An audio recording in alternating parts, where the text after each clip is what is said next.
Okay, I'm going to be transplanting this Norfolk Pine.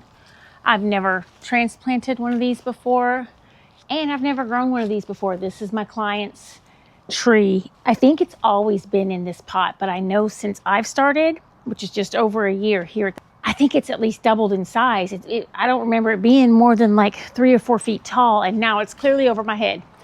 So I found a pot that it's just a couple inches wider at the top, but at the bottom it is probably double the width of the current pot it's in, because the current pot is tapered, and I'm really not a fan of the tapered pots because, one, it constricts the roots, and the other thing is it just makes the plant, if you're going to grow a tall plant, it makes it top heavy, and I don't think it looks very to scale or balanced. I do think it's going to look better in that type of planter. I feel like it's just more to scale with the whole tree. So first thing I'm going to do is make sure it's got the drainage holes punched out. Every pot should come with a way to make drainage holes. Water has to be able to get out of the pot and drain out. On this pot, they're clearly marked. Let me show you what they look like. So on this pot, this is what they look like. They're marked, and it just says knockout for drainage. That's what it says. Knockout for drainage on 4 points. So hopefully my scissors will be enough to knock these out. And then what I'll do is put some rocks on the inside for drainage. So let me see if I can get past this step. Yeah, that's not too bad of a...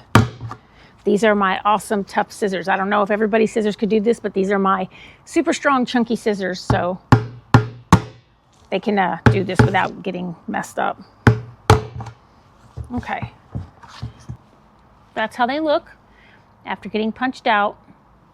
4 drainage holes. There's so many times that I think the drainage holes are too small for the pot. So in this case, though, I think they're perfect. I'm not sure what these other little circle things are for, but I need to make sure that I remove these little discs because it kind of closes back up. So it needs to be a clear, open path that if you poured a cup of water in here, it would basically go straight out. That's what we're going for. We do not need the pot to hold or store any water. It's okay if the drainage holes are raised. Sometimes they're a little elevated on a mounding part to where the pot can hold like a 1/4 inch of water in the bottom before it would drain. That's okay. As long as there's drainage holes, we're good. If you happen to have a pot that you realize doesn't have drainage holes, depending on what it's made of, you don't have to necessarily take everything out of the pot and replant it or to empty the pot to create drainage holes. Depending on what the material is, you don't even have to put the drainage holes on the bottom.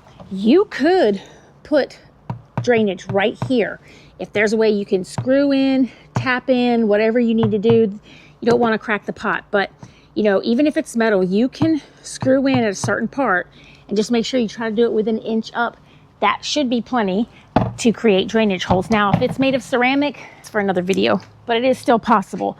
If you've just started doing some planters outside and you're not even sure if you checked for drainage, be sure to go and check for drainage on all your pots. I haven't even checked the root base of this Norfolk Pine, but I'm expecting it to be potentially root bound because of how long it's been in there, how quickly it's grown, and how small that pot is.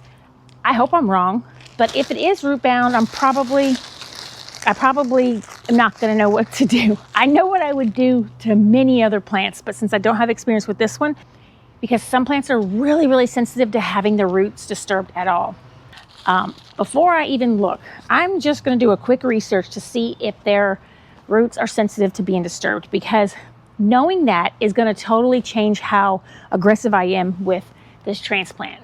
Okay, so I thought that this would be a great question for AI. When transplanting a Norfolk pine, are the roots extra sensitive to disturbance? Yes, their roots are exceptionally sensitive to disturbance. That's really not what I wanted to hear. So it said to never tease the roots of a Norfolk pine. They have a very fragile and sparse root system, but it says they don't like being teased or having the old soil shaken off or disturbed. Normally when I transplant a pot, that's the first thing. That's one of the first things that I do. So I'm going to skip that step here. And it says if any of the fine root hairs on this root system are broken, it will drop lower branches, which will never grow back. So basically, it's really important to keep the entire soil and root ball intact when transplanting it. So pardon me, I kind of want to just take a peek at it, but I'm going to get this pot closer to being ready. Got some lava rocks here that the client has left over. I'm going to put these in the bottom of the pot to create somewhere for water to escape. That's the point of adding rocks to the bottom of a pot. And as big as this is, I think it needs all the rocks. The planting depth, I think, is going to be a little bit higher in here because this pot is a little deeper. So what I'm going to do is I'm also going to put a little bit of soil, just a tiny bit of soil in there. I say a tiny bit, I mean a couple inches.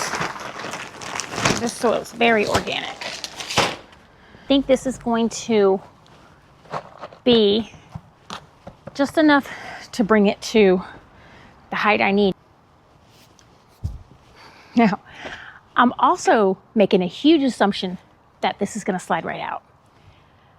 I have a lot of experience transplanting things based on my experience that I'm going to be able to just slip it out of the pot and then slip it right here.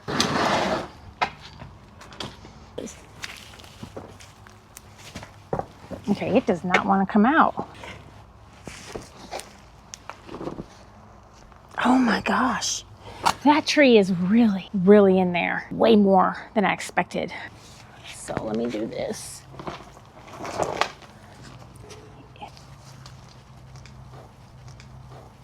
A lot harder than I imagined. I'm gonna try to just separate the sides from the pot. Here, let me try again.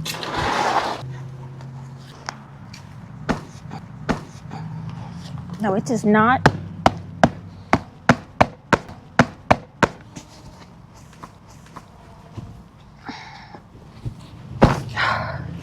It's not coming out of there.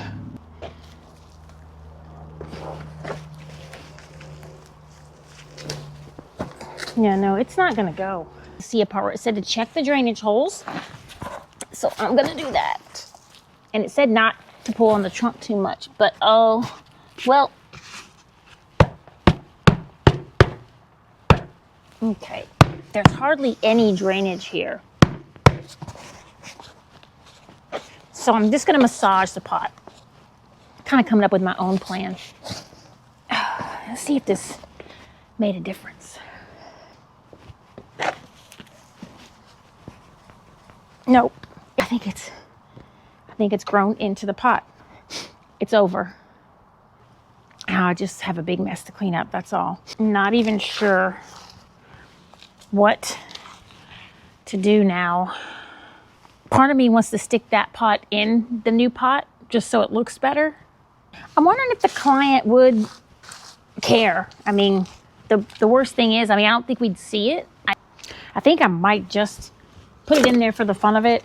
Maybe I won't put dirt around it, but for now, maybe I'll just stick it in there so at least it's in there and it's a pot. Better than that. I just need to get the dirt out of the bottom and at least make room for this so then this pot's just not sitting around. If I can get it to sit level with this, at least it'll look better. So I'm gonna leave the rocks in there because that'll actually help with drainage because this pot doesn't really have big drainage holes.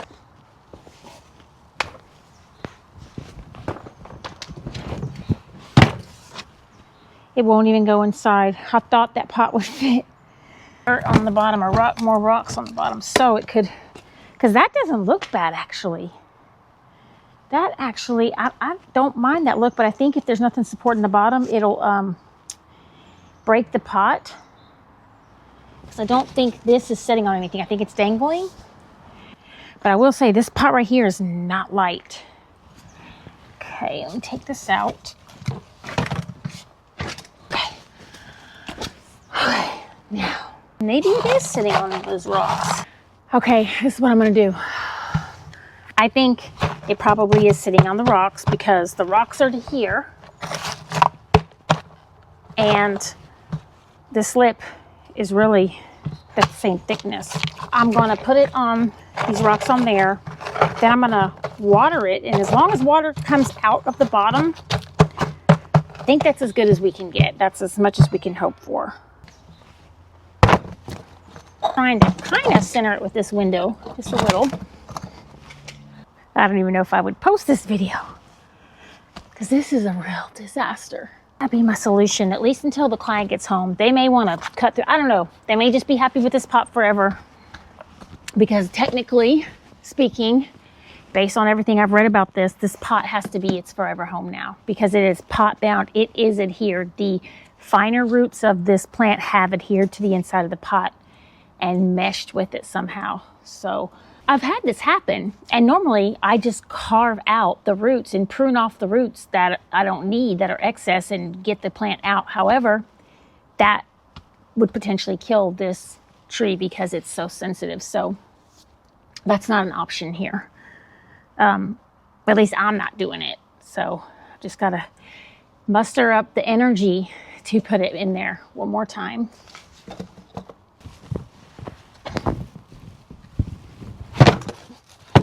Oh, my belt got caught in that one. Okay, so that's how it's going to be. It doesn't look bad. It kind of looks like one pot. I thought that pot would sit down in it more. I didn't realize they were like the exact same circumference like that, but for some reason it works. But see, the pot doesn't look, I mean, it doesn't even look like what it is. It looks like one pot. And it's still an upgrade. It's just the roots didn't get the upgrade, but the porch and patio got the upgrade of a better looking pot. And I just hope the water is draining from the bottom. If I don't see water coming out the bottom, I've got to pick this up and get it out of here.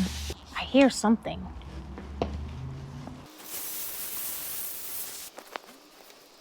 I hear it draining somewhere. I don't see anything coming out the bottom yet.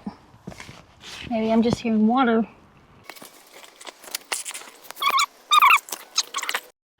Okay, I finally see water coming out.